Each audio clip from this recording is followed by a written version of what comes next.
Welcome to SVG-TV News for Tuesday, February 28, 2017. I am Jennifer Richardson with the details. A number of projects costing millions of dollars is in the pipeline for SVG, according to Prime Minister Dr. Ralph Gonsalves. Dr. Gonsalves, who was speaking at a rally in Connery to commemorate his 23rd year as a representative for the North Central Windward constituency on Sunday, outlined projects which include a US $100 million port at Rose Place. The Prime Minister and Minister of Finance said already $40 million have been procured from the British government for the construction of the facility. He also announced that 8 acres of land at the now defunct E.T. Joshua Airport has been identified to construct a state-of-the-art hospital. We have already identified the money for a new port going towards the bottom tongue area. It's $100 million US. We already have $40 million secured from the British government, and I've spoken to the Caribbean Development Bank and the World Bank for the other $60 million. And that is an income earning entity. This week, which is coming up here, I'm holding a meeting dealing with the new city at Arnesville. Already 8 acres of land at Arnesville have been identified for the building of a 130-bed acute referral hospital. The designs are currently ongoing, the process for the designs. I'm hoping in 2 years' time I will get all the designs with the extent of the equipment and the price tag. And in the meanwhile, I'll be looking for money for that. The leader of this country further announced that later this month, the luxury Canawan Marina, which cost some $60 million US, will be opened, and that matters pertaining to the geothermal plant are also progressing smoothly. With the investors in Canawan regarding, at the moment, they're spending over $30 million US in building certain additional villas above the pink sand and other developments in the north. On the 10th, we are going to open the $60 million US which has been spent so far on the marina, a marina in the south like nothing you have seen anywhere at all in the Caribbean. And the government owns, at the moment, 17% of that facility. And that's why you have so many people from our area, the whole of St. Vincent and the Grenadines going to Canawan to get work. And addressing the topic of the concrete star which was located at the road leading to the tower at the Argyle International Airport, former Member of Parliament for South Windward, Sir Vincent Beach, said that it is a non-issue. Sir Vincent, who was speaking at the celebration event for Dr. Gonsalves on Sunday, said that the star is an emblem for their Unity Labour Party and they must take credit for the construction of the air facility. He also questioned where were the critics who are now claiming nationalism when they were opposed to its construction. The star is the Unity Labour Party symbol. Why should we be ashamed of it? Red is our color.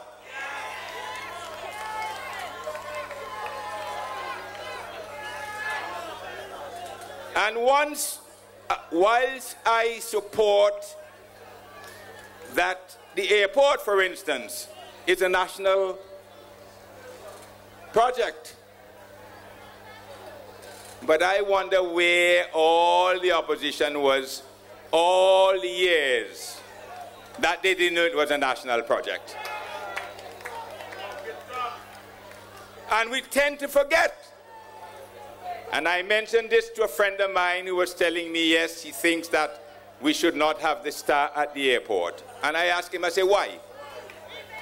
Star is our symbol. We built it. We built it. General Secretary of the ULP, Julian Francis, also supported Sir Vincent's claim that the star is an emblem that was appropriately built. He, however, denied knowing the person who built the star, but remarked that they should receive permanent employment because of the craftsmanship of its construction. Vincent talk about the star. I not talking about the star because everybody said me put the star there. Everybody says so. But I'm telling all you straight, I did not. What Bill Clinton did say? I did not put that star there. Okay, I'm just telling all you straight. Okay. But I must say this about the star. It's the best looking star I ever see in my life. I see all kind of star already. But I have never seen a star as symmetrical as that one. The tradesman that put down that star there must be given permanent employment in St. Vincent and the Grenadines. I feel good when you're wrapped up in my... And he ain't do it out of wood. He do it out of concrete. It's easier to cut it out of wood than concrete, you know. But that fella there, I go find out who he be and I take my hat off to him. And I will make sure, as a Mason, he continue to get work in this country until he ready to retire like Ralph Gonzalez. The government is being called upon to implement policies to maintain sustainability in an effort to develop SVG's tourism product. Chairperson of SVG's Tourism Authority and General Manager of the Young Island Resorts, Bianca Porter, on a radio program on Sunday, said it is evident that capital city Kingston needs tidying up to lift its attraction, and that when that is done, it should be the responsibility of every citizen to keep the city clean. But what we have to look at is sustainability. There's no point cleaning it up today and then in 2 days' time we are back to how it was. So we need to look at the sustainability, and our people will have to get involved because, believe me, government will not be able to do it all alone. But the people who get involved, the stakeholders who get involved, have to see the benefit of it. That's very important for them to see the benefit of having Kingstown as a clean and attractive place for persons to visit.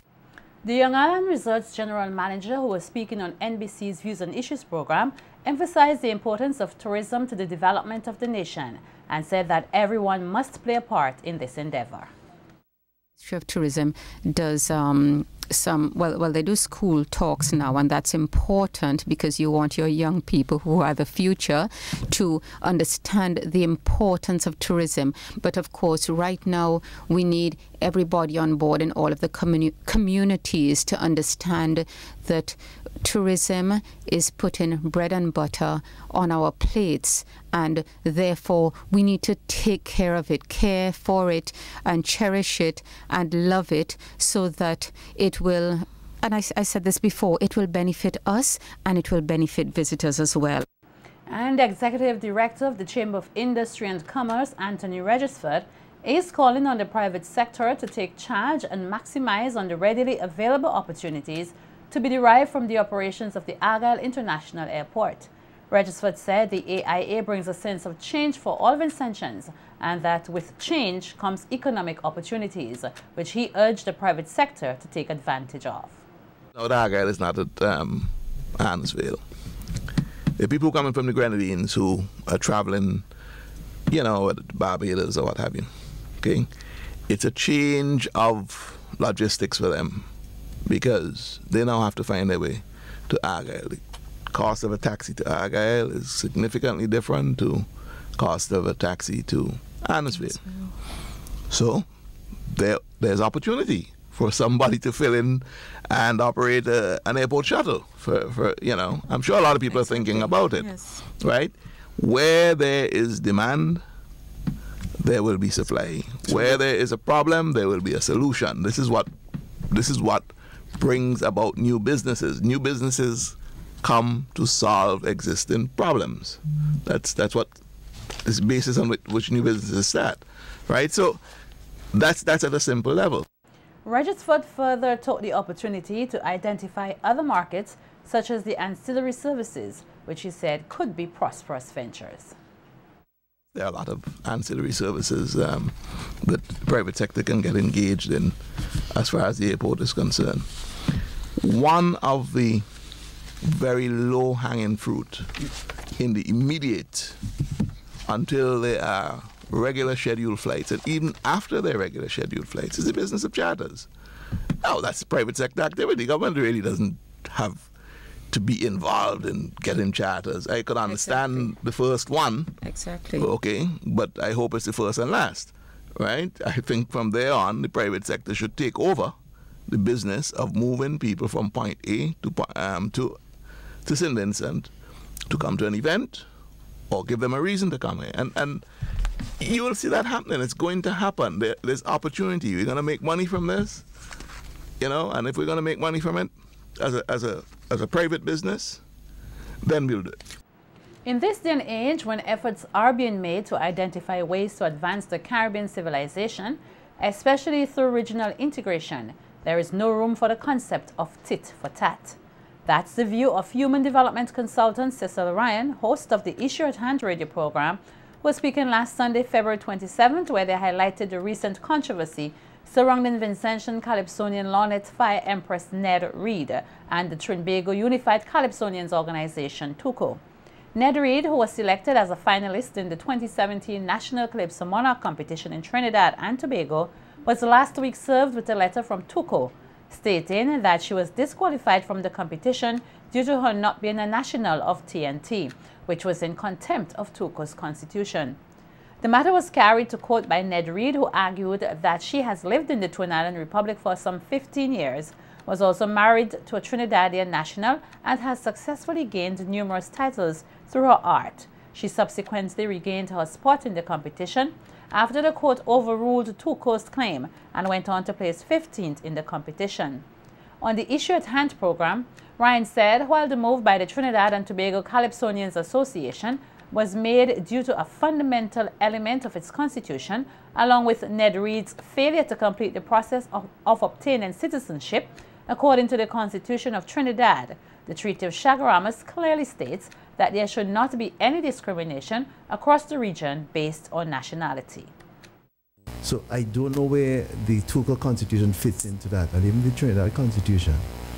But I want to commend really Fire Empress herself for standing up and taking the matter to the court, and to congratulate her for being, you know, in the final. But also I want to commend very highly our own Foreign Affairs here.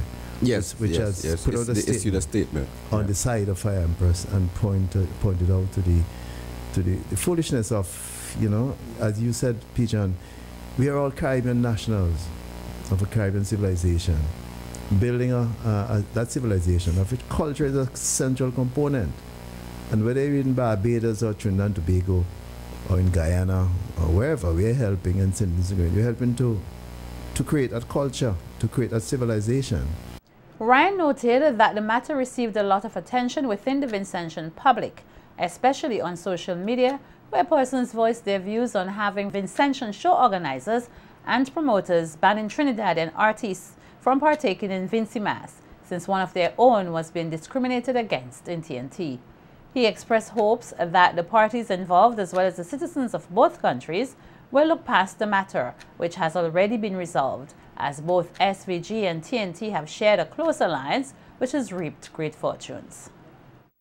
We also have to be mindful of the fact that in terms of the relationship between Trinidad and Tobago and St. Vincent and Grenadines, we just opened our airport, and we know that Trinidad has made a significant contribution to the airport financing, and in particular Patrick Manning. And all of that is part of the context where we are trying, there are factors which are bringing us closer together, and yet certain people in certain institutions don't see those factors, they ignore them. And here it is. They were trying to put spokes in the wheel of Fire Empress. Also speaking on the issue was educator Philbert John, who called for a proper framework to be adopted by all organizations in the art form across the region, so that similar instances will not be repeated. Nationals either taking part or competing, I have no problem if a Trinidad band wants to come to St. Vincent and compete. That's me personally. Yeah, that is me personally. Right? I have no problem at all. I think it will enrich the culture. It will. It definitely. will make even our local people lift their game. People who are involved in pan music will tell you that the growth of pan music over the last 5-6 years has been significant in St. Vincent and the Grenadines. And you're talking not just with quantitative growth, but also qualitative growth? Quantitative and quality. Okay. Quantitative, admittedly, due to the Pan Against Crime program, but qualitatively because of the way the insertion of Trinidad elements into our own process here. So that you're correct that if we have cross-regional fertilization of our, whatever it is, and in particular culture we're talking about, Calypso, it would lift the quality. An advisory has been issued for persons to avoid using medications, particularly those containing steroids, to treat the eye condition known as conjunctivitis. This advice comes from ophthalmologist Dr. Early Adams. Dr. Adams noted that at this time, the Ministry of Health is concerned about the spread of the eye condition, which is caused by a virus, and highlighted some of the symptoms the public needs to be aware of.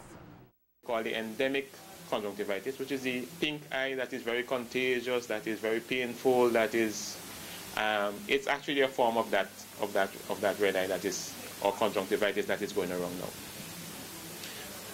It's caused by a virus, and the symptoms that persons having it would present with are really redness to the eye, foreign body sensation, or you feel like you have a little sand in the eye. You might have mild pain, okay? You have watery discharge, so the eye will be running. It will not be a yellow or green or discharge, but it's just watery, more mucoid. And a lot of times they start only on one eye. Start on one eye, that irritation, and then it can quickly spread to the other one. Dr. Adams also noted that the virus is spread mainly through fluid contact and gave some advice on how persons can avoid becoming infected.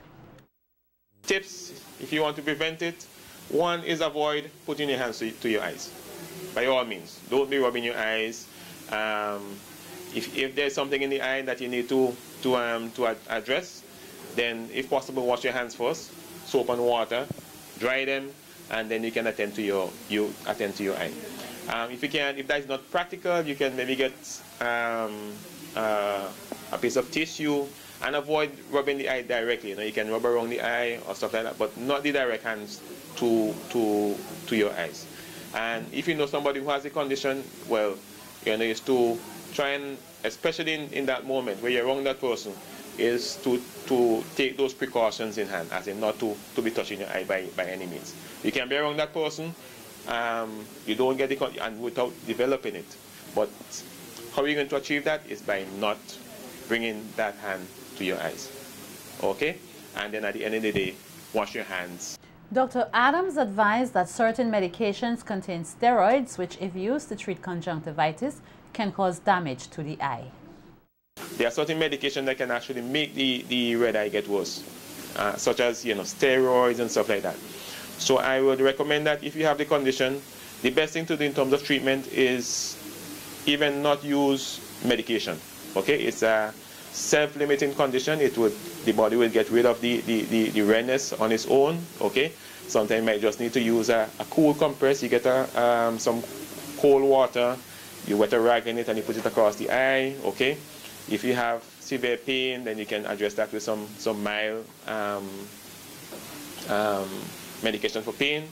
Okay, but don't go and be using anything on the eye. And for those practitioners out there, you might even go to your doctor and your doctor might prescribe something that has steroid in it. It is not the best. Okay? Apart from that also, if you find that it's getting worse, then definitely you should see an eye specialist so that they can examine and administer the proper treatment that is needed.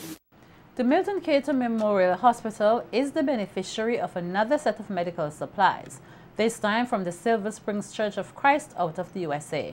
Speaking at the recent handing over ceremony, donor Lucy Stevenson expressed her delight in assisting with the development of this country's health service and promised to do more. When my husband and I returned from the United States in 2015, we took a child to the clinic, one of the clinics, and realized how much the clinic needed. So we decided we were going to find some help for the medical system in St. Vincent. We went back to the States in 2016 and we sorted out some help. Through our friends Bernadette and Charles Ambrose, we were able to get help from the Silver Springs Church of Christ. We are also trying to get more supplies for the hospital, Miss Walters. We have tried to source some wheelchairs. We have a promise, but it has not been fulfilled. So as yet, no, it has not been fulfilled. So as soon as we get these, we will be bringing more to the hospital. We promise we are going to fight to help the hospitals and the other clinics in SVG because we love our island. Administrator at the Milton Cato Memorial Hospital, Sister Grace Walters, expressed gratitude for the donation and said the items will be put to good use. Mr. Stevenson approached us to offer the donation to the hospital. I was very, very happy. But when I came around this morning and saw the supplies that she told us, yeah, it's a few boxes of things and so on. When we actually saw the supplies, we were very, very, very elated because these are things that we can actually put into use immediately.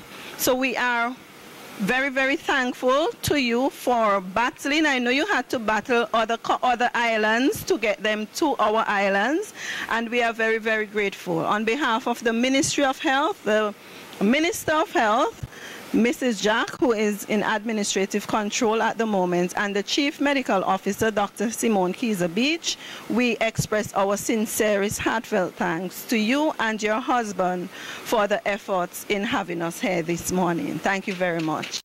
Calling for a more collective approach for tackling crime and violence here in SVG, Minister of National Mobilization Frederick Stevenson, speaking at the 9th anniversary celebrations of the PAN program on Sunday, stressed the need for Vincentians to come together in an effort to create a better society. Commending the RSVG Police Force as well as the National Commission on Crime Prevention and the PAN Against Crime Committee for their efforts in engaging the nation's youth in positive activities, Stevenson explained that these initiatives alone cannot curb the level of crime and violence in the country. He also spoke on the issue of domestic violence, which he said is now being dealt with under the strict guidelines of the 2016 Domestic Violence Act. And I'm saying to the women, and some men get beat up too by women, I want to say to you that no longer when you go to report a matter of an abuse by a man or a woman, that the police would sit behind their desk and say to you, or they go home and make it up. Go home and love up and make it up. We, as a country, we have said no to that. And we are saying that the issue in relation to domestic violence must stop. Stevenson, who is also the Minister of Youth, heavily condemned instances of child abuse and neglect, which he said must be brought to the attention of all relevant authorities. The children are running away sometimes because the parents are the ones who are to blame. You can't say that you have a little child in your house and you can't go with them and you have to leave them for the police and the social workers and so on. Where are the children? And let me say to you that even in that Domestic Violence Act, there's a clause there to lock up parents who neglect their children. So the parents who are neglecting their children can be locked up, and you can spend 5, 10, and 15 years in prison because you neglect your children. And some of you believe that is the responsibility of the state and the social welfare department to mind your children for you. I say no. We have the family court, and once the parent, the mother takes the father to the family court, they would be dealt with. We would deal with you because you have a responsibility as you make children to take care of them. A workshop to demonstrate a volcanic hazard mobile phone application will be hosted here on Wednesday, 1st March 2017. The workshop will be hosted by the National Emergency Management Organization NEMO in collaboration with the British Geological Survey, the BGS, the University of East Anglia, UK, and the Seismic Research Centre, SRC. The main purpose of the workshop is to test the second version of a mobile phone app called My Volcano, developed by the British Geological Survey. This app allows the user to record volcanic hazard information in text or via a picture on their phone. The app was originally designed to record volcanic ash, but has been further developed to make it more useful in St. Vincent and the Grenadines through linkages to NEMO and SRC web pages and the addition of multi-hazard capability to describe impacts and transferring the app from Apple to Android. The workshop to demonstrate the volcanic hazard mobile phone application will take place at NEMO's conference room from 9:30 a.m. to 12:30 p.m. this Wednesday.